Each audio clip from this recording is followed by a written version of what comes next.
Now, with this last video, I'm going to be starting it off with a personal story that took place just a few hours earlier. Now, on Saturdays at my job, I close from 5 p.m., 5 in the afternoon to 1 in the morning. So I start on Saturday and I go working into a Sunday. Well, this particular Sunday, me, my coworker, actually two of my coworkers, and one of my coworkers' friends, we decided to go hiking around in the Laguna Beach area. Very nice place, to be honest with you. Very nice in the night. You get to see the stars. Very good view, and that's something that you don't get in the city. And I live in the city, so it's something that I appreciate once in a while. Well, what happened was is that we left like around 1 in the morning. That's the time we got off work, and it took us like about a good 30 minutes to get there. We it took us like about we walked for like about an hour, and as we were leaving, we were approached by an individual. Like it was a group of two bikers, right? Very nice guys, very chill. I mean, I'm not very scared of bikers because many of them are very nice guys. I've met a lot of them. They're very nice, even though they look really tough and intimidating. They're very nice people. Well, they approached us and they asked us if by any chance we were going to Santa Ana. Now, since we wanted to save gas, we all went in one car. My coworker's friend was driving, and after that was just one in the passenger seat, and then two of us in the back. So there was room for one more. But unfortunately, our fifth person canceled on us, but we didn't care. We still went. Well, as the biker approached us and asked us, "Hey, by any chance, are any of you guys are any of you guys going towards Santa Ana?" And I asked him, I was like, "Well, we're going to Brea. Santa Ana's on the way." He's like, "How come?" And then he tells me, "Well, this young woman over here, she came hiking with her friends. They got drunk. She didn't want to get in with a drunk driver. They said they were gonna come back together, and they never did. They just betrayed up abandoned her." And then we look at each other. I was like, "Well, if you want, we can give her a ride there." And then he was like, "Are you sure?" I was like, "Yeah, we don't mind. We don't mind. I mean, we're like, Brea's on the way. We can just stop and we just drop her off there." I was like, "Okay." So obviously, and obviously, since obviously we're strangers, I don't want the biker to feel any more responsible than what he needs to. I told him like, "Hey, if you, in order to ease off some of your stress, that we have to worry.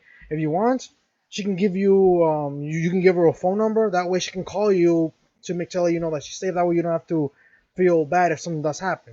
It's like, okay, yeah, sure. So the biker gives the girl. She's 18, but I'm just say girl because she's younger.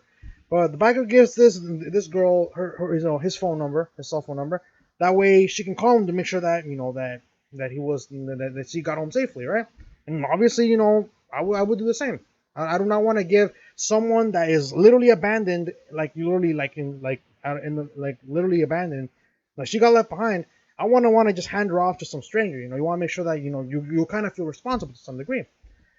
So we took her home. She lived in Santa Ana where I live. Now we had to go back to Brad because I left my car over there. Again, we all took one car. And then we dropped her off. She said, "Thank you guys. You guys are the best. I appreciate what you guys did. I appreciate it."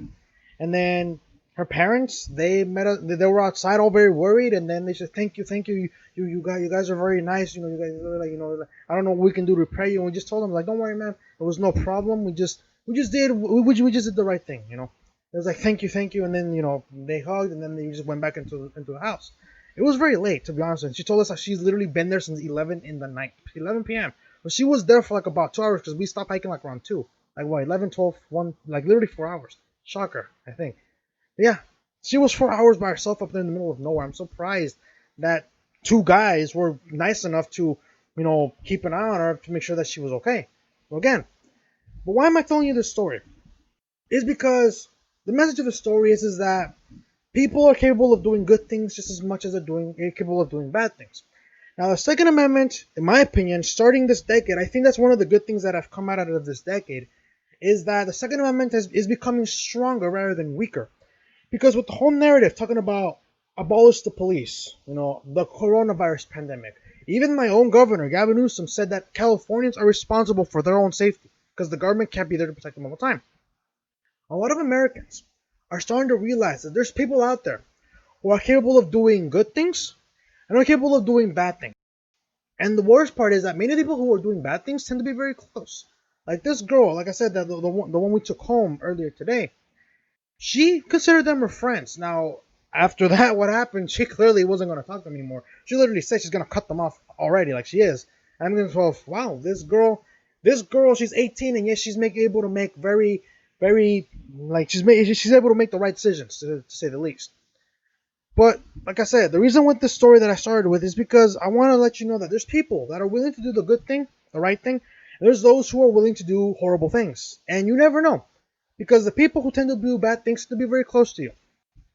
But now you're starting to see gun owners, first-time gun owners, who have now seen what gun control really is and how tedious it can be. Now, even in California, there's a lot of people buying guns, and I was surprised because California, to own a gun, it's very tedious. It's a very complicated process in the sense that it's very time consuming.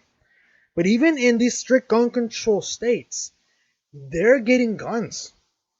And at the same time, from this article from Town Hall, it's like, again, it's a few days old. It's from July 2nd, literally 10 days ago. They pose a question, and it reads, and I'll read you the title. Do hordes of first-time gun owners means there's a new formidable voting bloc in future elections? I would say yes, and here's why. Before this whole situation with the COVID-19 and the whole riot started and the whole abolishing police thing, gun control was more about a democratic type thing, right? Democrats voted for gun control, conservatives were against gun control. But your opinion changes the moment you start practicing your rights, right? For example, when it came to the Second Amendment, I was more on the gun control side, right? In the sense that, we need to make sure criminals do not get the guns, stuff like that. But as I got older and I started shooting guns and then I started buying them, I started realizing how complicated and how tedious this thing can be, and how this whole gun control system that a lot of politicians, a lot of Democrats are advocating for, yeah, criminals aren't going through that. It's the citizens that are following the law.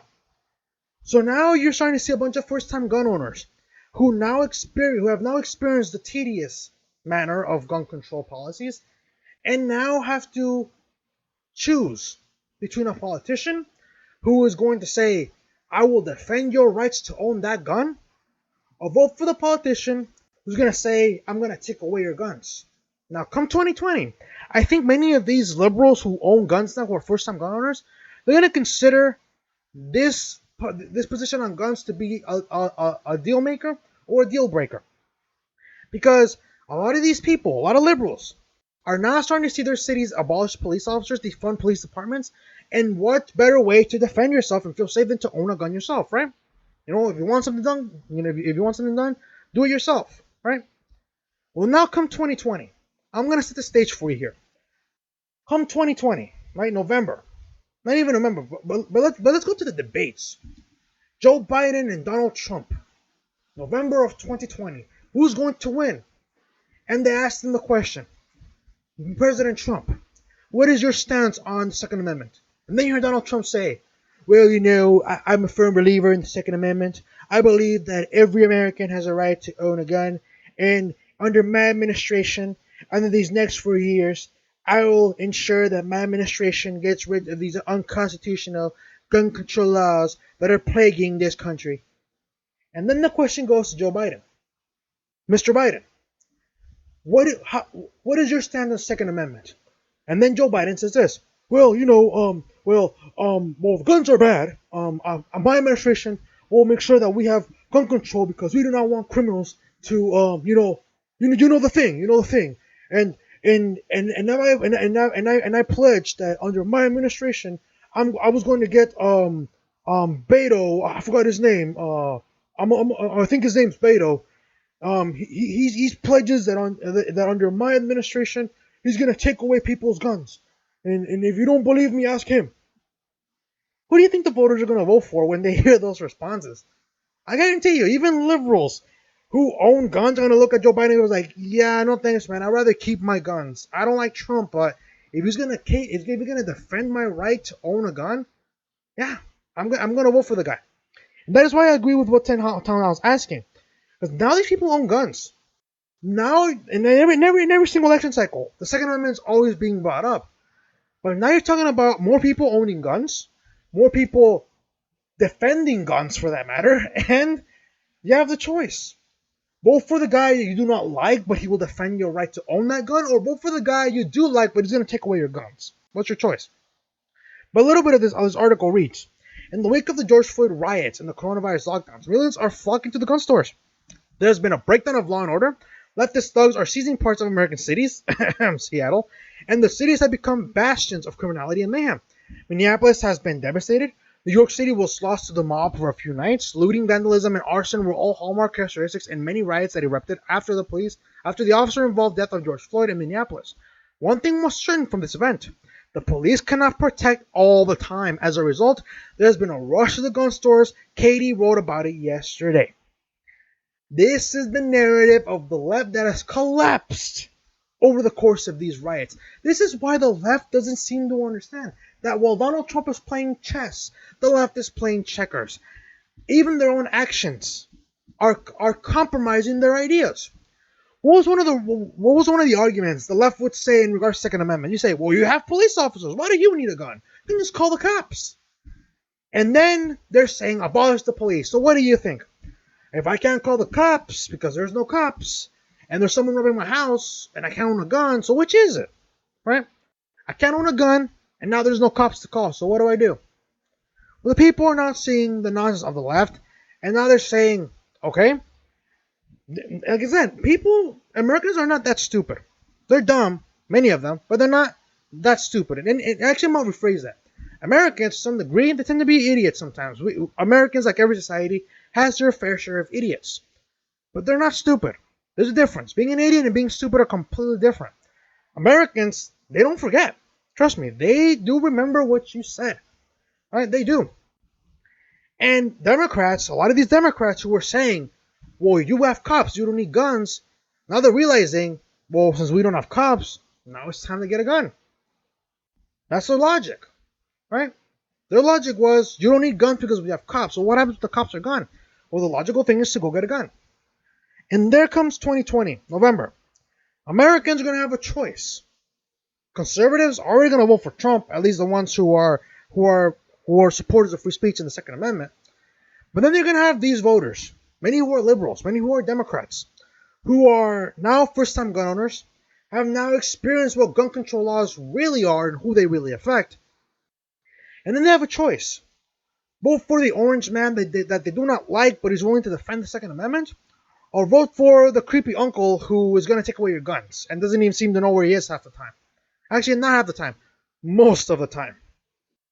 But what do you guys think? Do you think with this whole, with these huge hordes of first-time gun owners, do you think they will pose a huge voting block for the November election? I think they will. Because now these are the people that are now realizing why the Second Amendment is there in the first place. The government can't protect us all the time. Police are not there all the time. They cannot. They're not State Farm agents. You can't just sing a jingle and then all of a sudden they appear like Goku, doing instant transmission. That's not how it works. Guns, they're good for a reason. In the hands of good people, like myself, they can do a lot of good. They can. I'm a firm believer of that. And like any item, like any non-living item, right? They're not good or bad. Anything can be good or bad depending on the person. But that is why I started with the story in the beginning of the video.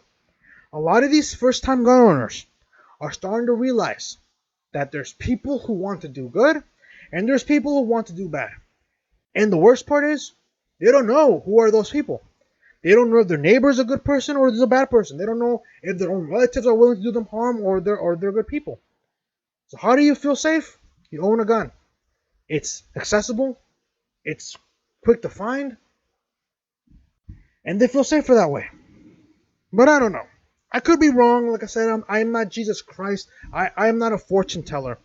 But I do agree with the fact that these first-time gun owners are going to be people that are the candidates for the election of November are going to be going after. Who do you think is going to get those votes? Donald Trump, the man who's a supporter of the Second Amendment, or Joe Biden, who's literally having Beto O'Rourke be one of his advisors to combat the Second Amendment? Let me know what you think about this. Do you guys think that the Second Amendment is stronger than ever? Do you guys think that that's one of the good things that has come out of 2020 so far, despite all the bad things that have come out? Do you believe that the Second Amendment has become stronger now due to the coronavirus and the riots? And do you believe that these people, these first-time gun owners, are now a formidable voting bloc when it comes to the November election? Let me know what you guys think in the comment section below. If you guys like the video, hit the like button, subscribe if you're new, hit the notification button as well, hit all notifications. That way you're notified every time I upload a video. And let me know what you guys think. Let me know what you guys think in the comment section below about this topic. I'll see you guys next time. Have a good night. Stay safe. And God bless America.